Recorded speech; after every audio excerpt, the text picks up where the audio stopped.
இப்படி நடக்குது, இப்படி நடக்குது, இப்படி நடக்குது, இப்படி நடக்குது, இப்படி மாறி மாறி வாழ்க்கையில ஏற்றமும் இறக்கமுமா இருக்கு. இது மறுக்க முடியாது. தேவையில்லாத அலைச்சல், மனசு அப்படியே போட்டு கசக்கி புளியிற மாதிரியான அமைப்பு. மிகப்பெரிய அளவில் தொழிலில் முடக்கங்கள் காணப்படலாம். பயந்தீங்கன்னா முடிச்சிடும். வில் பவர், உங்களோட மனசுல இருக்கக்கூடிய தைரியம் தான் உங்களை காப்பாற்றும். நம்மளை தேர்ல இழுத்து சந்தியில கொண்டு வந்து விட்டுடும். இப்ப நீங்க வாக்கு கொடுத்தீங்கன்னா அஷ்டம சனி வர்றதுனால அப்படியே மாட்டிக்குவீங்க.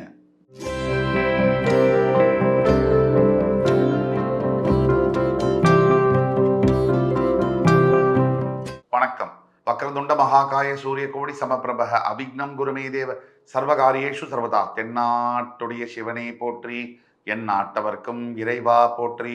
நண்பர்களே, உங்கள் அத்துணை பேரையும் இந்த வீடியோவில் சந்திக்கிறதுல மிக்க மகிழ்ச்சி கொள்கிறேன். சிம்ம ராசி சனிப்பெயர்ச்சி பலன்கள் 2025 மார்ச் 29, 2025 அந்த தேதியில் சனி பகவான் கும்பராசியிலிருந்து மீனராசிக்கு பெயரவிருக்கிறார்.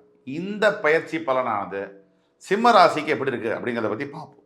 சிம்ம ராசி காலபுருஷனுடைய 5ஆம் வீடு, மகம் பூரம் உத்திரம் 3 நட்சத்திரங்கள், கேது சுக்கிரன் சூரியனுடைய நட்சத்திரங்களை தாங்கி வரக்கூடிய ராசி. சூரியன் கிரகங்களின் ராஜா, நவ கிரகத்துடைய மகாராஜா சூரியன் ஆட்சி பெறக்கூடிய வீடு. காதல் ஸ்தானம், பூர்வ புண்ணிய ஸ்தானம், காலபுருஷனுக்கு உத்தரஸ்தானமாகவும் வரக்கூடியது. இப்போ சிம்ம ராசிக்கு சனி பயிற்சி பலன்கள் எப்படி இருக்குன்றதை பற்றி பார்ப்போம். இந்த வீடியோ எப்படி பார்க்க போறோம்னா, சனி, ராகு, கேது, குரு இவர்களுடைய ஸ்தானங்கள் கோச்சார ரீதியாக எப்படி இருக்கு அதை வச்சு பலன் சொல்லுவோம். இது வரைக்கும் சிம்ம ராசிக்கு என்ன நடக்குது, இப்போ சனி பயிற்சிக்கு அப்புறம் எதை எதிர்பார்க்கலாம், எதை எதிர்பார்க்க கூடாது, என்ன தீர்வுகள், அதை பற்றி அப்படி வரிசையாக பார்ப்போம். சிம்மராசிக்கு இதுவரைக்கும் கடந்த 2019ஆம் ஆண்டு வரைக்கும் மிகப்பெரிய அவஸ்தையில் இருந்த சிம்மராசி அன்பர்களுக்கு இந்த 2020 கோவிட் உலகமே ஊரே தவிச்சுக்கிட்டு இருந்தபோது இவங்களுக்கு இப்போதான் கொஞ்சம் அப்படியே லைஃப் ஆரம்பிச்சு. இந்த 21, 22, 23 இதெல்லாம் கொஞ்சம் நல்ல ஆண்டுகள் அப்படின்னு சொன்னாலும் மிக இல்லை. 2023ஆம் ஆண்டு பல சிம்மராசி அன்பர்களுக்கு நிறைய சிக்கல்கள் இருந்த ஆண்டாக இருந்தாலும் கூட 2024 சிம்ம ராசிக்கு மிகப்பெரிய அளவில் ஒரு ஏற்றங்களை கொடுத்த ஆண்டு அப்படிங்கிறதுல இரண்டாம் கருத்து என்பது இருக்க முடியாது. ஒரு சில சிம்ம ராசிகளுக்கு, அன்பர்களுக்கு, நேயர்களுக்கு இது சரியா வேலை செய்யலை அப்படின்னா உங்களுடைய பிறந்த ஜாதகம் என்பது அவ்வளவு மோசமான நிலையில ஐசியூவில் இருக்கு அப்படின்னு தான் அர்த்தம். மிச்சபடி 85% சிம்மராசி நேயர்களுக்கு 2020ஆம் ஆண்டுலேருந்து நிறைய டெவலப்மெண்ட்ஸ் இருந்திருக்கும். அப்படிதான் கோச்சார ரீதியான பலன்கள் இருக்கு. சிம்ம ராசிக்கு அஷ்டம சனியாக வரப்போகுது. அதாவது இது நாள் வரைக்கும் கும்பராசியில கண்டக சனியாக இருந்த சனி பகவான் அஷ்டமஸ்தானத்துல மீனராசியில போய் அமரப்போகிறார். சிம்ம ராசியுடைய அதிபதி சூரியனும் சனியும் ஜென்ம விரோதிகள் அப்படின்னு சொன்னா மிகையல்ல. கொஞ்சம் கூட ஒற்றுமை இல்லாத பகை கிரகங்கள், வீரிய பகை அப்படின்னு சொன்னா அதுல மிக இல்லை, அதிவீரிய பகை. இப்ப சிம்மராசிக்காரர்களுக்கு பொதுவா ஏன் சனி பகவான் எதிரி?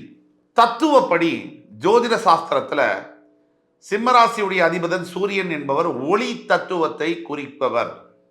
சனி பகவான் சூரியனுடைய ஆர்பிட்ல, சூரியன் இருக்கிற இடத்துல இருந்து மிக தொலைவில் இருக்கக்கூடிய காரணம் 7th ஆர்பிட்ல இருக்கிறதுனால அவர் இருள் கிரகமாக பார்க்கப்படுகிறார். புராண அடிப்படையில் சூரியன் சனியுடைய அப்பா. அந்த விதத்திலையும் 2 பேருக்கும் ஒத்துக்காது, தந்தை மகனுக்கும். இப்போ சனி பயிற்சியானது சிம்மராசிக்கு என்னெல்லாம் செய்யும் அப்படிங்கிறத பற்றி விரிவாக பார்ப்போம். இதுவரைக்கும் சிம்மராசிக்கு என்ன நடக்குதுங்கிறத பற்றி நம்ம சொன்னோம். ஓரளவுக்கு லைஃப் இப்போதான் ரிவைவ் ஆகி ஒரு முன்னேற்ற பாதையில் போயிட்டு இருக்கக்கூடிய லட்சோபலட்ச சிம்மராசி என்பவர்களுக்கு இந்த வீடியோ சமர்ப்பணம். இந்த உங்களுடைய தனிப்பட்ட வாழ்க்கை என்ன நடக்கும், என்ன எதிர்பார்க்கலாம், எப்படி மாறும் அப்படிங்கிற விஷயம் உங்களுக்கு தெரியணும்னா கீழே கொடுக்கப்பட்டுள்ள வாட்ஸ்அப் நம்பரில் எங்களை தொடர்பு கொண்டு அப்பாயின்மெண்ட் ஆன்லைன்லேயே வாங்கி பார்த்தீங்கன்னா உங்களுடைய பலன்களை துல்லியமாக கணித்து தர காத்து கொண்டிருக்கிறோம். மிச்சப்படல சிம்ம ராசியை பொறுத்த வரைக்கும் சில சிம்மராசி என்பவர்களுக்கு மிகப்பெரிய பிரச்சனைகள் இருக்குது. அதாவது செட்டிலே ஆகலை. இப்படி நடக்குது, இப்படி நடக்குது, இப்படி நடக்குது, இப்படி நடக்குது, இப்படி மாறி மாறி வாழ்க்கையில் ஏற்றமும் இறக்கமுமா இருக்கு. இது மறுக்க முடியாது. சில சிம்மராசி என்பவர்களுக்கு சட்டுன்னு ஒரு ஏத்தம், அப்புறம் ஒரு இறக்கம், அப்புறம் திருப்பியும் ஒரு பெரிய ஏத்தம், அப்புறம் இறக்கம். இறக்கங்கள் கம்மியாகவும் ஏத்தங்கள் அதிகமாகவும் இருக்கு. இதுவும் இருக்கு. இது பெருவாரியான சிம்மராசி நேயர்களுக்கு. இப்போ சிம்மராசி அன்பர்கள் சனிப்பெயர்ச்சி 2025 எதை எதிர்பார்க்கலாம்? நம்ம அதை பத்தி பார்ப்போம். அஷ்டம சனி, கும்பராசியில் கண்டக சனியாக இருந்த சனி பகவான் அஷ்டமஸ்தானம் மீனராசியில் வரும்போது மார்ச் 29, 2025 திருக்கணித பஞ்சாங்கப்படி அஷ்டம சனியுடைய தாக்குதல் எப்படி இருக்கும்னு எல்லாருக்குமே தெரியும். முக்கியமா சிம்மராசிக்கு தேவையில்லாத அலைச்சல், மனசு அப்படியே போட்டு கசக்கி புளிகிற மாதிரியான அமைப்பு, உறவுகள்ல பிரச்சனை, பண வரவு கம்ப்ளீட்டா தடபட்டு போறது, புதிய முயற்சிகள் தோல்வி அடைகிறது, எல்லாத்துக்கும் மேல முக்கியமாக அலக்கழிக்கிறது. ஒரு சின்ன விஷயத்துக்கு கூட 10 தடவை நடையா நடக்கிறது, போய் போய் போய் வர்றது, வெயிட் பண்ண வைக்கிறது, காக்க வைக்கிறது, வச்சு காலையிலேருந்து சாயங்காலம் வரைக்கும் காத்து அந்த விஷயம் நடக்காமையும் போகுது. இப்படி சிம்மராசிக்காரர்களுக்கு அஷ்டம சனியானது இப்படிதான் வேலை செய்யும், இப்படிதான் இது நடக்கும், இதை எதிர்பார்க்கணும். இந்த பொய் பேசி பழக வேண்டாம், உண்மை இதுதான், இதை எதிர்பார்க்கணும். எப்படி இதுக்கு தீர்வு காணணுங்கிறத பத்தி கடைசியில பேசுவோம். அடுத்தபடியா தொழில் சம்பந்தப்பட்ட விஷயங்கள்ல சிம்மராசிக்கு எஸ்பெஷலி ரியல் எஸ்டேட் துறை, ஹோட்டல் துறை, விவசாயம் தொழில் சார்ந்த தொழில்கள், அரசாங்க பதவிகளில் இருக்கக்கூடிய சிம்மராசி அன்பர்கள், ஹோல்சேல் டீலர்ஷிப், மெட்டல்ஸ் இரும்பு சம்பந்தப்பட்ட தொழில்களில் இருக்கக்கூடிய சிம்மராசி அன்பர்கள் அனைத்து பேருக்கும் மிகப்பெரிய அளவில் தொழிலில் முடக்கங்கள் காணப்படலாம். உங்கள் தனிப்பட்ட ஜாதகத்தில் நடக்கக்கூடிய தசாபுக்தி பலன்கள் சிறப்பாக இருக்கும் பட்சத்தில் நாம் சொல்லக்கூடிய பலன்கள் கொஞ்சமாகவோ நிறையாகவோ மாறும். ஆனால் அஷ்டம சனி யாரையுமே ஸ்பேர் பண்ண மாட்டார். முக்கியமா சிம்மராசிக்காரர்கள் தெரிந்து கொள்ள வேண்டியது, மனசளவுல நீங்க ரொம்ப ரொம்ப ரொம்ப தைரியமாக இருக்க வேண்டிய நேரம்னா உங்க வாழ்க்கையில இந்த நேரம் தான். பயந்தீங்கன்னா முடிச்சிடும். வில் பவர், உங்களோட மனசுல இருக்கக்கூடிய தைரியம் தான் உங்களை காப்பாற்றும். இதை மனசுல நீங்க மறக்காம எழுதி வைங்க. இது ரொம்ப ரொம்ப முக்கியமான பாயிண்ட். தன்னம்பிக்கை உங்களுக்கு நான் சொல்லி தெரியணுங்கிறதுல மனோ தைரியம், இதை வலியுறுத்துங்க. அடுத்த பாயிண்ட் என்னன்னா, சிம்மராசி அன்பர்கள் புதுசா எந்த பிசினஸையும் தயவு கூர்ந்து இந்த 2025 மார்ச் 29 அப்புறமா தொடங்க வேண்டாம். புதிய முயற்சிகள் இப்போலேருந்தே தொடங்க வேண்டாம். நம்ம செப்டம்பர் 2024 இருக்கும். இப்போலேருந்தே புதிய முயற்சிகள் தொடங்க வேண்டாம். நம்மளை தேர்ல இழுத்து சந்தியில கொண்டு விட்டுடும். புரியுதுங்களா? தேரை இழுத்து தெருவில் கொண்டு விட்டா மாதிரி ஆயிடும். அதனால ஜாக்கிரதையாக இருக்க வேண்டியது அவசியம். இப்ப சிம்மராசி அன்பர்கள்ல பல பேர் திருமணத்திற்காக காத்து கொண்டிருக்கீங்கன்னு வச்சுக்கோங்க. கூடிய மட்டும் நீங்க திருமணம் செய்வதை தவிர்க்கணும் இந்த காலகட்டங்கள், இந்த 2.5 வருஷத்துல. அல்ல திருமணத்துக்காக காத்துக்கிட்டு இருக்கீங்கன்னா தயவு செய்து திருமணத்தை கொஞ்சம் செஞ்சுக்கிட்டாலும் கம்ப்ளீட்டா அடங்கி போயிடுங்க.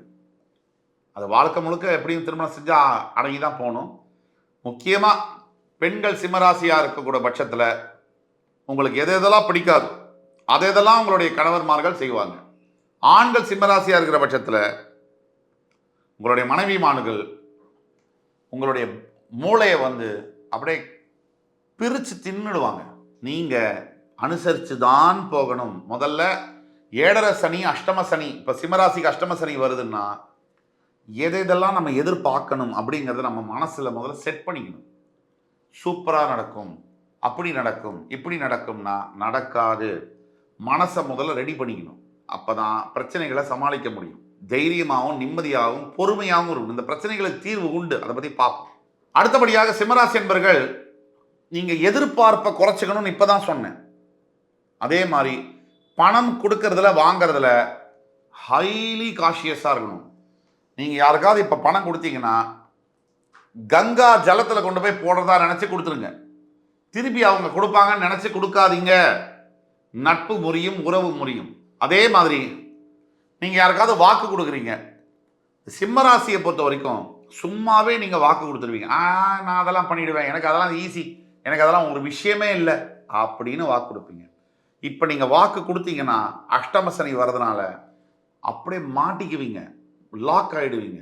முன்னாடியும் போக முடியாம பின்னாடியும் போக, அந்த மாதிரி சிச்சுவேஷன் இருக்கிறதுனால தயவு செய்து யாருக்கும் தேவையில்லாம வாக்கு கொடுக்காதீங்க. இதை செய்வேன் அதை செய்வேன் கமிட்மெண்ட் கொடுக்காதீங்க.